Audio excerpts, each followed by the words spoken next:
Good afternoon, everyone, and welcome back to this final session of our learning program. I'm Audrey Ho, standing in for Datun Sunita today as your host. We've packed a lot into this program, and I'm amazed at how much I've picked up these last 2 months. We're pleased to hear that most of you have also found these sessions helpful in either starting or complementing your sustainability journey. We had our first coaching session 2 weeks ago, where Ralph Dixon provided an overview of carbon markets.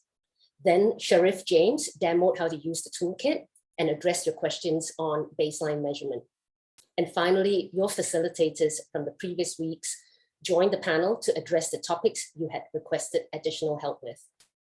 In this final session, Harith Rizwan, also known as the Green Carpenter, will address the questions you've raised around people and culture, specifically around education and raising awareness and changing mindset and behaviors. And a few of you also were seeking advice on careers. Oh, you can't hear me. Wondering why that is. Are you guys not able to hear me? We can hear you, Audrey. Okay, so it sounds like, okay, Hafizullah, I'm not sure why that is, and you might need to just check your sound system. Okay, anyway, so I'm just going to continue on, and Hafizullah, hopefully you'll be able to sort out your problem. So in this session, Harith Rizwan will address the questions you've raised around people and culture, right, around education and raising awareness, right, and changing mindset and behaviors. And then after Harith's talk, we will then open this up for Q&A, where your facilitators will be rejoining us today on the panel. So currently we have Harith James and Ralph Dixon, and hopefully a few more will join us later on. Yeah, you can click on in the link on the chat box to read their bios. Yeah. So without further ado, I am very pleased to welcome back Khoo Chuang to moderate today's session. Over to you, Khoo. Thanks, Audrey. Welcome everybody back to the final workshop of the series. It's of course titled How to Get Started on Your Sustainability Journey, Coaching Session 2. Quick agenda. Harith will present some slides. Of course, Harith is the founder of the Green Factory. If you have any questions during the course of Harith's presentation, please put your questions into the chat box and we'll try and get to them as much as possible. So after Harith presents his slides, we're going to do about a half an hour of Q&A. And then, of course, the panel, the audience gets to ask the panel experts any other questions that they might want to discover on their sustainability journey. So without further ado, over to you, Harith, for your presentation. Thank you, Chuang. How's the weather at the beach? Fantastic. Okay, hello everyone. I'm Harith. I'm also known as the Green Carpenter. And today I'll be sharing about a decade roughly of how we have been in the sustainability space. So let's start. Okay, so before that, everyone can hear me. If you can, you put 1 in the chat box. Let's see. Okay, cool. Okay. So my parents founded a furniture manufacturing business in 1993. So since I was maybe around 10 to 11, during school holidays, I'll be going to the factory. So when people go for school holiday, I have to go to the factory to work. So it wasn't really a pleasant experience, but I persevere. And it gives me the exposure of being in the industry and seeing what's happening behind the scene and all that. So when I joined the business in 2008, I started to look deeper into the industry. Just to share a little bit, our wood industry, timber industry in Malaysia is one of the largest in the world. Malaysia exports to more than 160 countries. So a lot of, however, when you see the perspective of perception of our Malaysian product, especially to Western country, it's always that we are not sustainable. And because our industry is quite substantial in size. There's a lot of competition, and a lot of the labor in the system are mostly foreign labor. So what we decided is we want to have more youth participation or local talent development. So as of now, we are a 45-person company, 90% of are local and 80% below 35. So we have a lot of youth in this company. So back to the business, our business is interior and furniture. We supply furniture for government, for projects, for corporates and all that. So that is what we have been doing all this while. But in 2008, I decided to look into the business operation and decide to go deeper. And what I found is, even though the industry is quite strong, we created a lot of waste. One, and we also don't care where the material comes from. And also in 2012, I come across a statistic that our rate of deforestation here in Malaysia was one of the highest in the world at that time. So it kind of like struck a chord in me, and I decided, okay, I need to. It made me feel bad that my business is related directly with forestry and I don't do anything about it.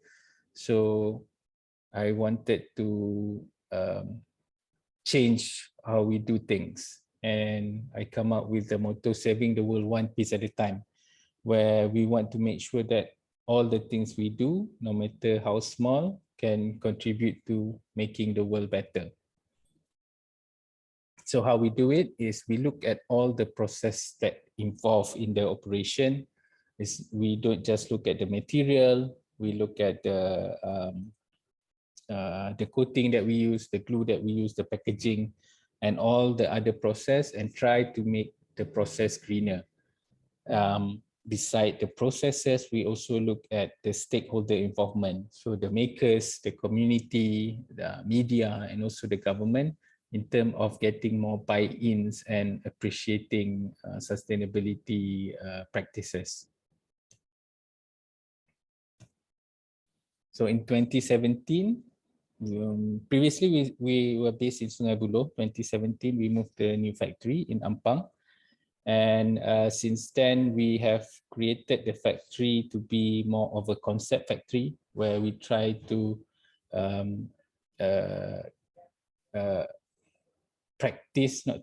implement as much sustainable practices as we can. And at the same time, be a reference point where people can learn about sustainable manufacturing and operation, and they can implement it to their specific industries. So our factory is actually a tourist spot, so we get a lot of visitors, students, tourists, industry people, and we believe that the things that we do can be replicated to different kind of industry and application. So these are some of the products that we do. We have the Green Factory. Under the Green Factory, we focus a lot on furniture and organizers from reclaimed material. Dapo is our homeware and gift brand. Nokta is our designer furniture brand. And Oran and Bula is our fashion accessory brand. So far, we have exported to more than 20 countries. We are a PFC certified company, which is a Europe certification that states that our wood comes from sustainable sources. And also in 2018, we awarded the Good Design Award from Japan. So this is our first international recognition. So these are some of the other products we do. We do trophies, we do furniture, gifts, small items, fashion accessories. And for the designer furniture brand, we work with designers from Malaysia and also international like Japan and Italy. So let's talk about some of the things that we do. We do wood upcycling, where we take a lot of wood waste and turn it into products. We also work with other materials like plastic. These are made from recycled plastic bottles, like shampoo bottles and all that, and we make products out of it. We also experimented with fabric. These are discarded fabric, and we try to use it in a way that it becomes art pieces or concept pieces as well. In this case, we make a coffee table out of fabric. Aside from materials, we also look at cultural preservation as one of the components of sustainability. I don't learn much about my history and design at school. So after when I started to work, I went to a museum and I saw that there's a lot of beautiful cultural design that has been in my ancestors, but we don't see it anywhere else. So that's why we decided to tell the story about our culture through our product. For example, on the what, left or right side, there's the gambus, which is it's not a Malaysian traditional instrument, but it's been embedded in our culture for a very long time. So we take the aspiration of the shape and turn it into cheese boards and serving boards. And also on the other side, we have the boats. So the Malays are known to be boat makers and seafarers. So in this new collection, we take the elements of the boat and turn it into the design element of our products. So this past few years, we have been doing well in terms of business. So we also see a lot of benefit of having sustainability in the middle of the company. It makes decision easier, where most of our decision, we know what are the basic and the basis based on sustainability. And we have increased our revenue.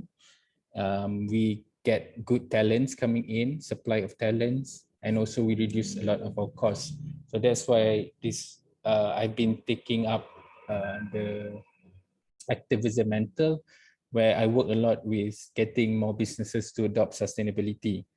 So that is one of the key things that we want to push for sustainability as a competitive advantage. Instead of seeing sustainability as saving the environment, we should see it as sustainability can be a lot beneficial for the company if done well.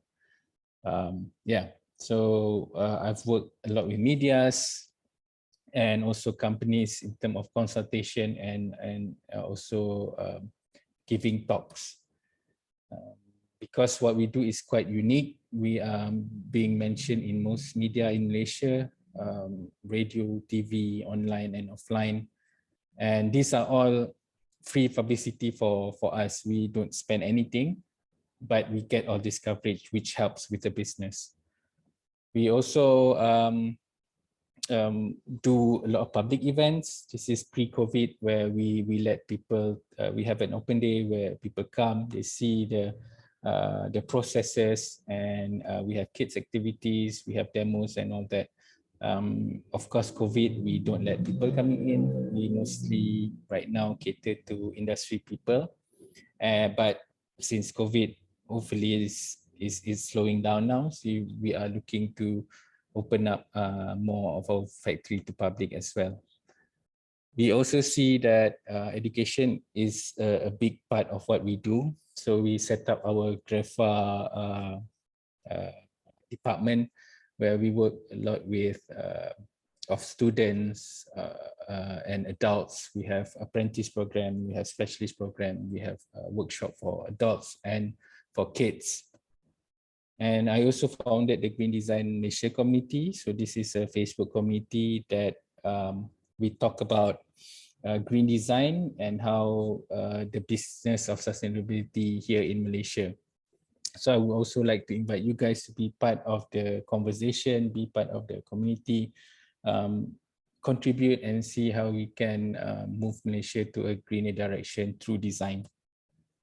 So that's basically a short introduction of what I do, and I think I want to go more into the human part and the question and answer, because the question is more about the how people and culture, right? So before I go into that, is there any other thing we want to talk about, Chuang? No, actually, I'm actually quite curious, because your transition from a traditional furniture maker, carpenter kind of business, right, into something which is much more sustainable than before, Harith. You know, it's a transition that comes with cost, right? And there's obviously price implications for your customers. So the fact that you're certified and approved by the Europeans, I mean, it seems that you know, obviously your input resources are quite traceable and sustainable, and they agree with how you procure your input materials. But that also means that you have to pay more for your stuff, I presume. So are you one of those businesses that can pass on those costs to your customers? And I think this is a question for a lot of people when they're embarking on this journey, right? It's going to cost a bit of money. The input costs will go up. Can they pass it on? What advice can you give on that? So I've worked with a lot of companies in terms of getting them to start their journey. So when we talk about making your business greener, it's always the question of cost for businesses. So I'm, as an activist, of course, I would talk about the environment and all that. But when we talk to businesses, we need to talk about the numbers. So people think that in order for us to be green, we have to install solar panels, new machine, or like more expensive material. So that's why a lot of business shy away from it. But actually, there's a lot of ways to make it makes sense to do it in a way that it makes sense. For example, because what internally how we do it is we look at it as a journey, meaning that it's a long-term thing. So we don't really put everything, we want to do everything. So we try to do one by one and try to get to the lowest hanging fruit first. For example, I would suggest normally for businesses, in order for you to start your journey, try to look at solution that doesn't really incur much cost. For example, you don't even need to touch the product. Maybe you can start with the operation. For example, like going paperless. So by going paperless, it reduces your dependency on paper, and also it's also part of digitalization. So there's a cost saving there. And also you can also look at the waste that you produce. For example, I want to show you something. Wait, 1 minute.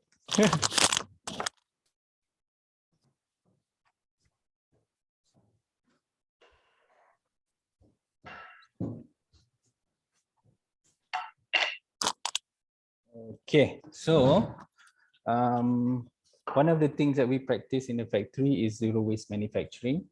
So for example, when we do, like for example, this item, this is a cheese board, serving board. So we will have additional wood waste here. Okay, so normally people will throw away this piece, but for us, we make it into a product. So this is actually a phone holder. So this phone holder is made from balau wood. So balau is traditionally being used to make our wooden houses, kampung houses. So it's durable and also premium and so also expensive. However, because it's made from waste, our waste, not to say waste, but offcuts, so there is no material cost for this premium material. The cost that is being used is only workmanship. So we pass the saving of the material to our consumer, because we believe that green product shouldn't just be for the elite, it needs to be available for all. And these are one of the things that we can do to reduce our costs and make it more affordable. Like for us right now, we have a lot of products that is below 50 ringgit, below 30 ringgit, where it's accessible to be given as gift and all that. So those are some of the things that we can look into in terms of managing costs. once you see the benefits of having some sustainable practices in your company, then you can start doing other things. For example, like in my factory, when we used to be based in Sungai Buloh, but when we decided to move to Ampang, we tried to have a lot of green principle in the building itself. So last time, the old factory, it's not really designed well. So the office that I work with is in the middle of the building, so there's no natural light. So we have to have the lampu, the long lights too, maybe at the 6 or 8 of the lampu Kalimantan, being open all the time. So when I work from morning to petang, we have to turn on the lights all the time. But in the new factory, most of our office, I think all, we harvest natural lighting. So during daytime, we don't really need lighting. So we save a lot on that. So other things like rainwater harvesting and all that helps in terms of cost as well. So that's why we need to look into how we can implement all these green practices in the most cost-effective way throughout the time. So we do bit by bit. Like for example, when we need to update our machine, then there's a time for us to buy a sustainable machine. So we work along the timeline of a certain period of time instead of doing everything at the same time. Okay, that's a really good and detailed answer, Harith. Just want to send a message to the audience that you can ask questions at any time. And we also have a couple of expert panelists, facilitators in the audience today. We have Ralph Dixon of YTL Corp. We've got Sharif James Zainal Aziz of Sime Darby Property. So it's quite interesting. We've got a small business with Harith. We've got a corporation with Ralph Dixon, and we've got a property developer with Sharif also in the room, ready to take questions. So small and big, medium size, everything is here for you to get on your sustainability journey. Incidentally, Harith, Ralph has asked you a question. So I'll just ask you, right, on his behalf. He has said your opinion of the use of epoxy in joining wood products, right, that would sometimes be discarded. That would have an environmental impact. What's your response? This has been in argument for quite some time, but let's look at it in both ways. One, first, epoxy is some sort of plastic, so it's not really biodegradable, and it's very difficult to recycle in a way. So this is a point against epoxy. Right now it's a trend, everyone is doing it. For me, I have some reservation to using epoxy. I sometimes use it, but I try to stay away from it because of the fact that it's not really sustainable. However, there is also the argument, another argument which I kind of in a way accept as well, which the most how we need to look at it is we are utilizing a lot of different things that is normally a waste. We can turn it into something using epoxy. Like I use it for the table, the cloth table that I do. The top of it is a layer epoxy as a binder and as a material. However, we need to see it in a way that how much epoxy is being used in the thing. So if it's just less than 10%, 5%, then I think it's still a good thing where we can use a lot of the filler, which is our waste. So it depends on how you look into it. For me, I don't really have preference for it. I see both arguments, so that's for me. Okay. Maybe we can spread the load here a little bit because we've gotten a few questions in from the past few weeks, and this is interesting in terms of getting started on the journey, right? This person is asking that, you know, he or she is interested in carbon emissions and of course reducing them within the organization. So how does this person, how do we introduce this to the government or organizations to get the journey started? So maybe this question can be taken by Sharif. Sharif is in the room as well. And Sharif is with Sime Darby Property. Hi, hello Sharif. Do you mind chipping in and saying something? I'll chip in, but I think there'll also be space for Ralph to add into this question. If I'm correct, how do we get the government to get on board? Basically, is the question, is it? Yep, that's right. Carbon. Okay, so there has been a lot of activity by some of the regulators, for example, Bursa, Securities Commission, and the rest of them, a few others. So basically, in terms of the corporates, there's a lot of activity and action being put in place, and guidelines are starting to come out. There's things like the carbon tax is not too far away. There'll be a carbon market of some sort that will also be coming through. So these are kind of the economic instruments and the regulatory type of things for the market. In terms of the government, I would say that maybe some policy indicating, because most businesses in Malaysia, about 80% are SME. So what I've just talked about is really just for the large listed corporates mostly. So I think the government could be putting some policy signal out there for SMEs about these issues. For example, coming back to what we talked about in our first session about getting baselines for your carbon. So your carbon emissions, how do you actually be taxed for your carbon emissions if you don't know what your carbon emissions are?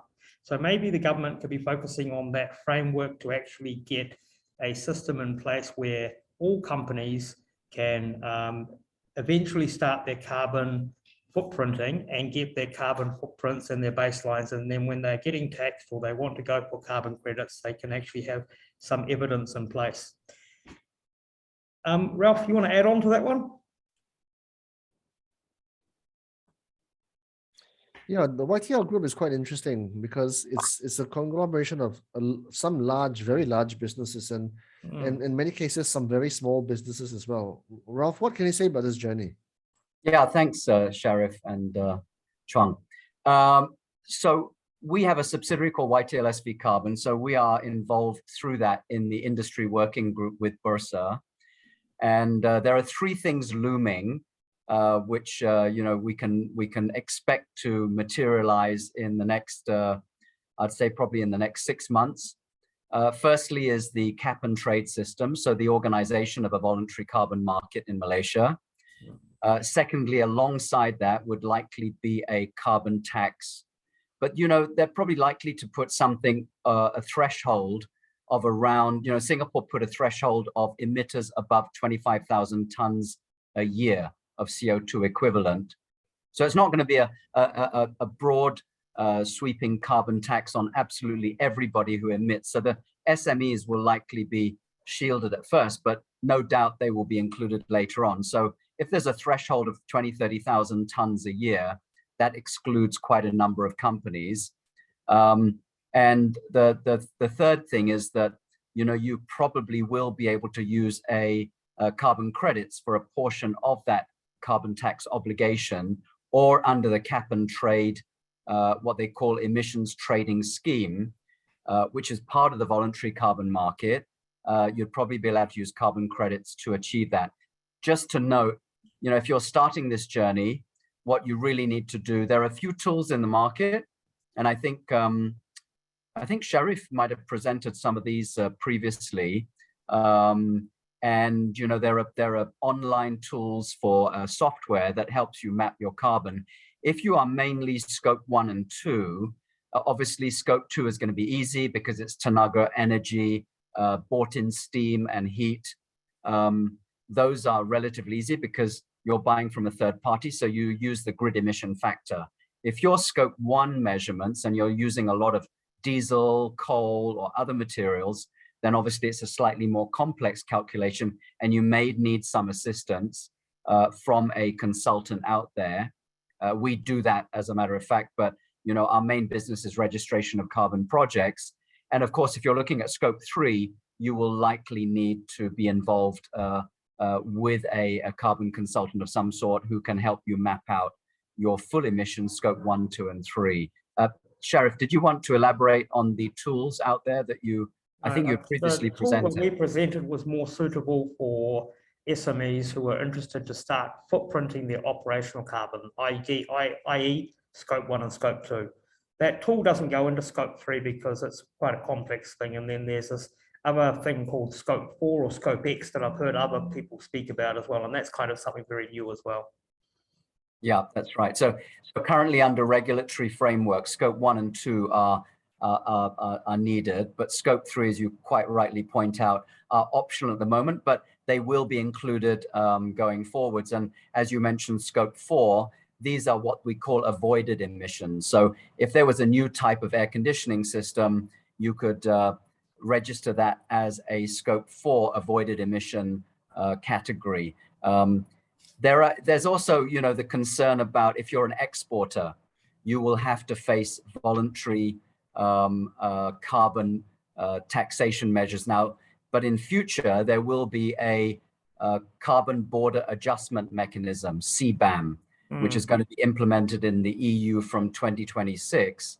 And likely, if this is going to spread across the globe, it's going to become quite an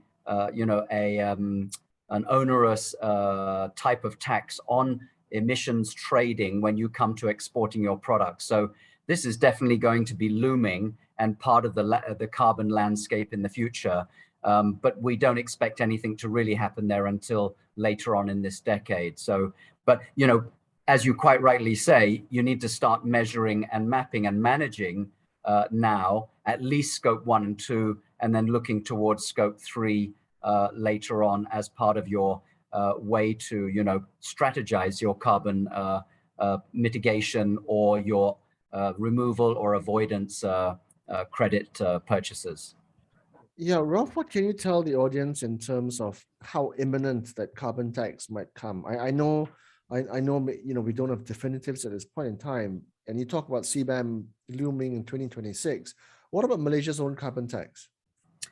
So it's under discussion at the moment. As I say, the industry working group is discussing it. Obviously, I'm bound by NDAs in that working group, but I'm sure that something will be coming out if we're looking at the landscape and the regulatory frameworks that are being prepared. Something within the next 12 months is likely, based on what we know publicly. But Ralph, it might be targeted at the big boys and the big industries, maybe to start. That's right. Like Indonesia did. Yeah. As you were saying, cap and trade to big emitters. So the small guys will have a little bit more breathing room. But just in terms of this idea that Malaysia wants to introduce a carbon market of some kind, I mean, it's been running in Europe for the last, at least 20 years with varying degrees of success. There are quite a lot of critics out there of, the carbon market. Do you think that, we in Malaysia can have an effective mechanism to reduce emissions and to have a meaningful strategy to moving the needle? Because Europe has certainly had mixed results. Yeah, the voluntary carbon market has been growing very rapidly. But as you say, the compliance market has dominated the scene since 2003 with the Clean Development Mechanism and then the ETS, the European Trading Scheme. And now prices in the EU ETS are around 70 euros per ton. In fact, in Sweden, the carbon tax is around $180 per ton. What we've seen that achieve, and Singapore is going to escalate to $25 a ton on the carbon tax. What carbon tax does in conjunction with a cap and trade scheme is to really accelerate investment in energy efficiency, renewable energy, etc., and also helps to change consumer behavior because a certain amount of that obligation is passed through to the consumer, even if it's through energy production, industrial products. It's going to end up in the lap of consumers ultimately, as well as the producers. So it's a shared responsibility. It doesn't just rest on one side. And of course, the government, if they use the carbon tax and the allowances and permits effectively, they will be able to stimulate activity in energy efficiency and other areas to help bring down the footprint of the country overall in order to meet those targets that Malaysia has set as a country, which we all know about, which were set under the previous administration and still hold. Yeah, I'd like to go a bit more layman at this point in time, Ralph, because the problem with voluntary carbon markets is that companies tend to rely on them too much for offsets and not do anything meaningfully on a direct front. Harith, what advice can you give small businesses, right, to get on the ladder in terms of, maybe doing something in parallel with carbon markets. In fact, do you think the idea of carbon markets is even a feasible one for small businesses? I think it's all about the journey. So last time the word is green, and then it becomes sustainability and ESG and so many things. So now the conversation moves a lot into the carbon or the credits and all that. So it's a bit overwhelming, and I understand a lot of SME will feel the same. However, I think the best is always about taking baby steps, not baby steps. So what is important is where can you start? When can you start? When can you start? If you can start immediately, but where and how?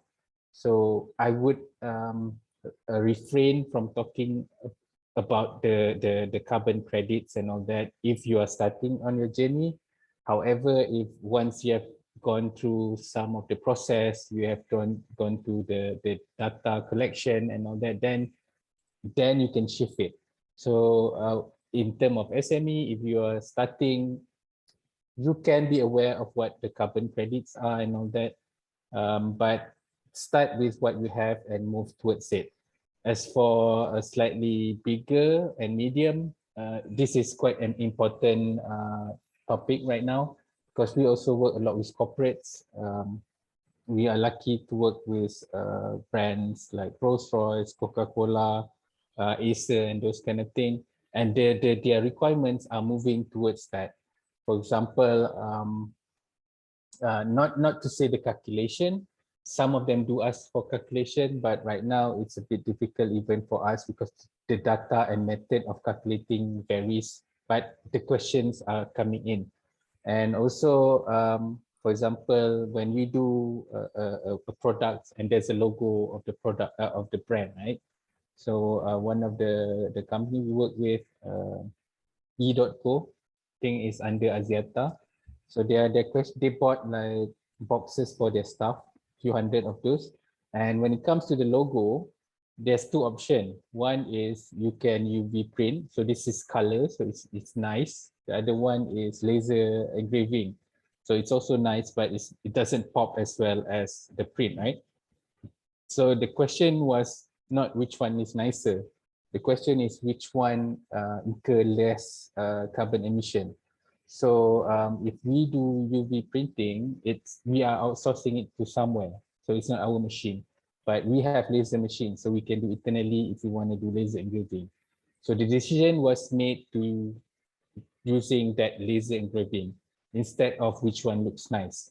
So that are some of the things that will be more prominent for the larger organization than the smaller ones. Okay, so as you say, Harith, the journey is the most important part, and to get started on that journey, right? One of the questions that also came in over the course of the last few weeks was the question along the sharing of company policies that can drive implementation, serious implementation, right? So maybe we can go to Sharif, because I'm sure within Sime Darby Property, their ecosystem of suppliers is actually quite extensive. So how, Sharif, what can you tell the audience in terms of serious implementation at company policy level?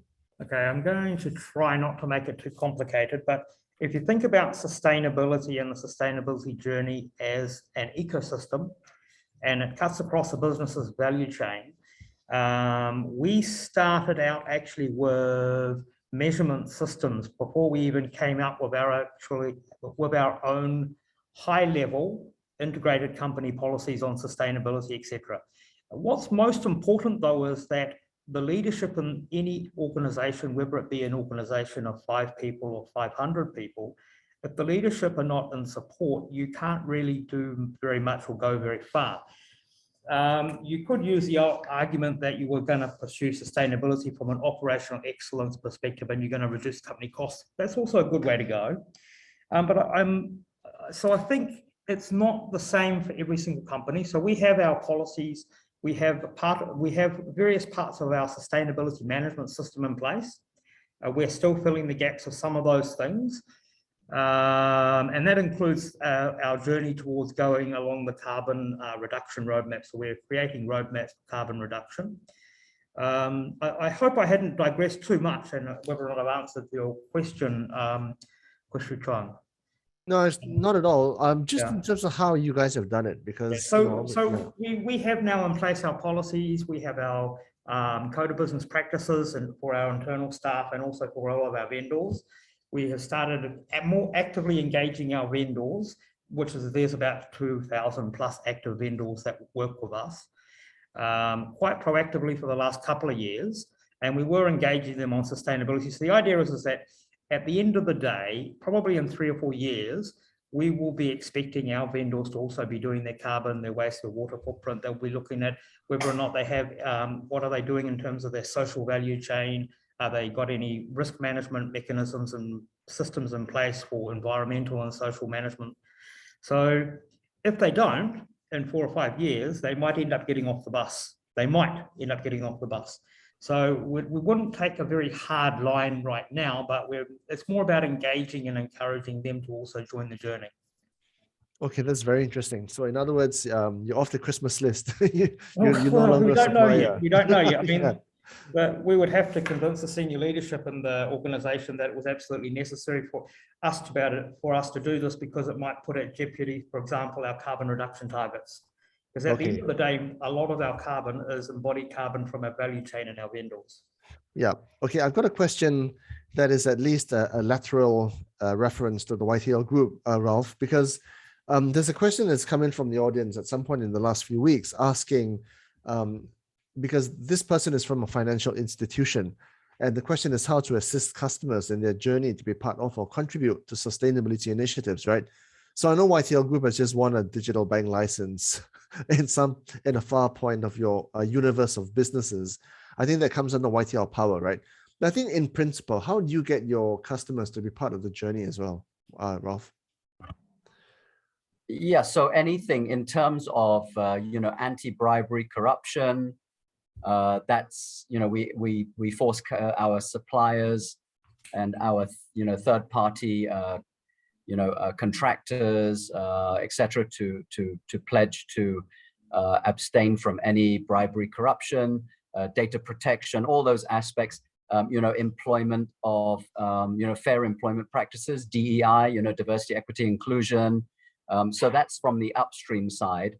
Going downstream, obviously, developing green cement products or blended cement products is one of the key areas that we've been very focused on. We have 5 cement plants in Malaysia now, and that obviously means that we have a significant carbon footprint, but we also have a huge responsibility in supplying sustainable products. So we work with the construction industry. Our business, mainly in terms of the carbon intensive side, is cement and power. Those are clearly going to be far larger in terms of the intensity than something like hotels or 4G network.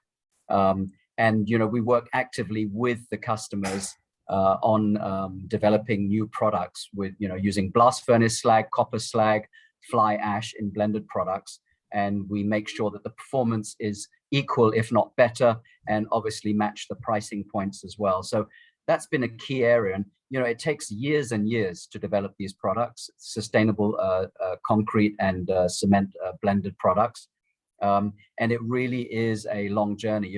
As both Sharif and Harith has said, these are things that you can't just do overnight. So what we keep stressing to customers and to upstream parties is, the transition has to be orderly and it has to be done gradually. You can't make any sudden shifts. And this is where I think that you need to engage with them very, very proactively, but in a way that, we try and meet their expectations as well as, ensuring that there's financial sustainability on both sides. Yeah, just a quick response to you, because when you talk, Ralph, in terms of making this gradual transition, one gets the sense that we don't have much time. And that's what the climate naysayers have been saying for a long time. And we can see, today is extremely hot again. And a couple of days ago, it was actually quite cool. So we're seeing these vacillations in temperatures which, which to the weatherman can be quite disconcerting. Yeah, no, I agree. I mean, it's full throttle, foot on the accelerator to make the transition. But, in anything, Malaysia weaning itself off coal onto gas-fired turbines, that took place in the 90s. Now we're trying to move to the next phase, renewable energy, hydrogen, energy carriers like ammonia and hydrogen. That's going to take years to develop. There's no point in switching to gray or blue hydrogen immediately, because yes, it meets the pricing points, but you have equally damaging fossil fuel use in those energy carriers. So we have to obviously allow, like the solar prices, panel prices took 10 years to come down by 80%. Electrolyzers and hydrogen prices will also come down. Small modular reactors for the nuclear sector will also, prices are rapidly being lowered with the development of new technology. So everything's sort of moving in the right direction. As you say, we don't have the time. It's almost like we're going to reach those tipping points or dangerous feedback loops, and it's quite scary. But I think in the meantime we have to be aware.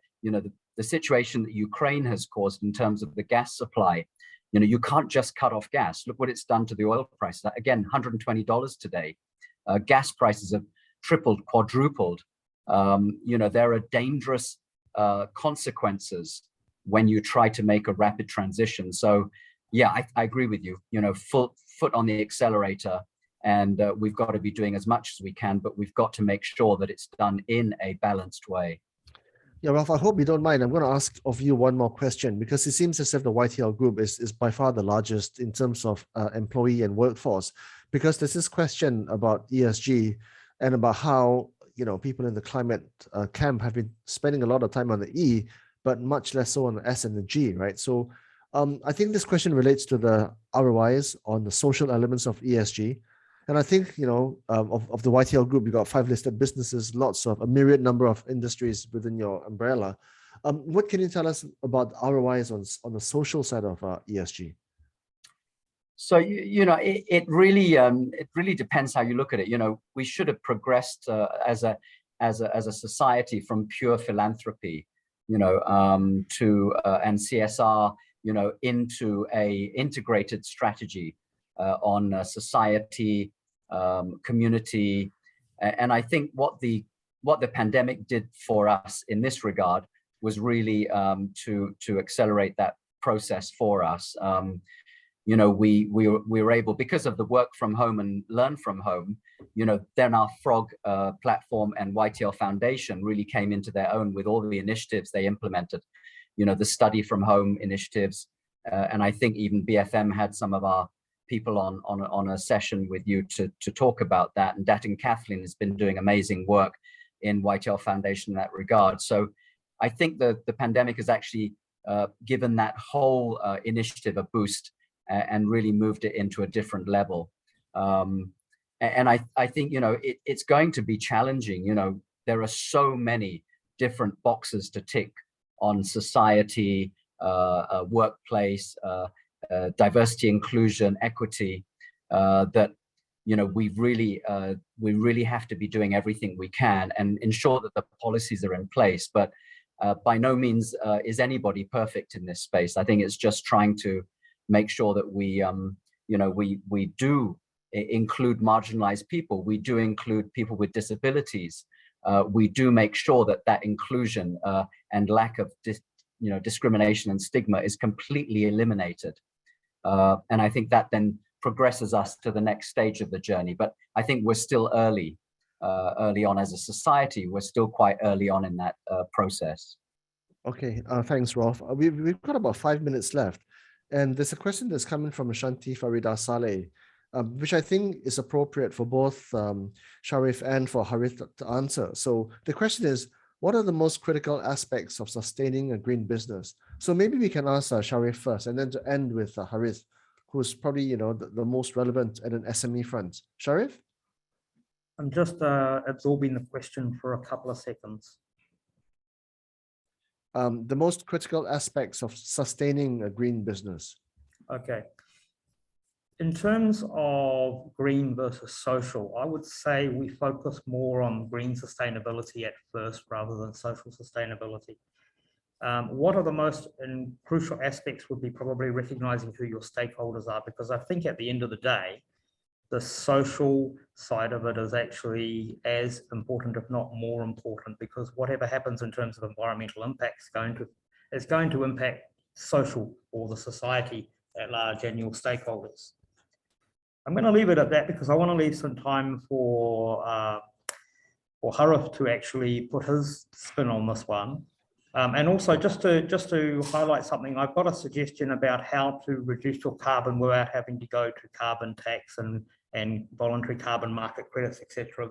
There's a process that we started a little while ago, and we do it regularly ourselves, even at our size of our corporation company.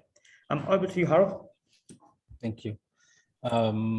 We live in an age where right now we have enough knowledge to run a profitable business and at the same time contribute to a better environment or a better future. I think for me personally, I think the two main things that is important for maintaining and sustaining a green business is one, people. So like Sharif said, the stakeholders, so not just the maker, the community, the media, the government. So these are all the people that we need to get buy-ins from. They need to support, they need to believe in the things that we are doing for them to be able to run everything according to what is right. Because we have a lot of greenwashing happening around. We don't want that. So we want all the people understand what we are doing, and so they can contribute in however way they can. And to make these people work, or to make to make it better, is for us to have a system. So people and system. So this system will help the people to manage everything, to run everything. Other than that, of course, everything is important. But last, I think, would be the management buy-ins. So if it's only the sustainability department, once it happened, then it doesn't work. I've seen it so many times. So the top guns needs to want to do it and push towards it. And I think to end my point is sustainability should be seen as a competitive advantage. And this is what we experienced before this. The competition internally in the country is really, really difficult. We are one of the largest timber industry in the world, so you can imagine the internal competition. So it's really a red ocean. However, so last time we do what everyone does, so we have to compete in terms of price. So, but how low can you push your price? So once we move to sustainability or the green space, we make a jump. So moving to a blue ocean, but right now people call it green ocean or something like that. But in this segment, the competition is very little. So you can compete in terms of innovation, design, and so many other things. So jump into the green ocean and join the journey. Yeah, as you say, that's a fantastic answer, Harith. The journey has to begin. It has to begin with everybody's collective efforts. And at the end of the day, as you say, Harith, there's a financial sustainability to ESG. Gentlemen, thank you for your thoughts. Thank you for your time. Of course, we had Ralph Dixon of YTL Corporation. We had Sharif James Zain Al-Aziz of Sign W Property, and of course, Harith Rizwan of Green Carpenter. That's all fantastic thoughts. To the audience, thank you for your afternoon. Thank you for your questions. And back to you, Audrey. Sorry, Chuang. Yeah. One last point. Someone earlier mentioned the issue about whether or not you would look at the carbon market, or whether you would look at reducing your carbon emissions. We're taking the position where we were looking first at reducing as much our carbon emissions. And one of the things that comes to mind, and I only thought about it just a couple of minutes ago, our staff and the company sometimes are not wise or don't think about energy efficiency and energy use habits. So we apply, and any company can do this no matter what size you are. You can apply at what we call an energy use habit self-audit. You go around your business and you do this maybe quarterly around the business, and you look at what the wastages are and you look to address the wastages. When you address the wastages, you are going to probably see your energy bill come down maybe 5 or 10%, maybe, but you'll also conversely also see your carbon emissions reduced if you're converting it into that. So I just wanted to finish there. Sorry about the interruption. No, that's good. That's good. And that's a real practical level. So obviously that culture must be embedded in the organization. Yes, It's yes. driven from the top. There's no question about that. Thank you, Sharif.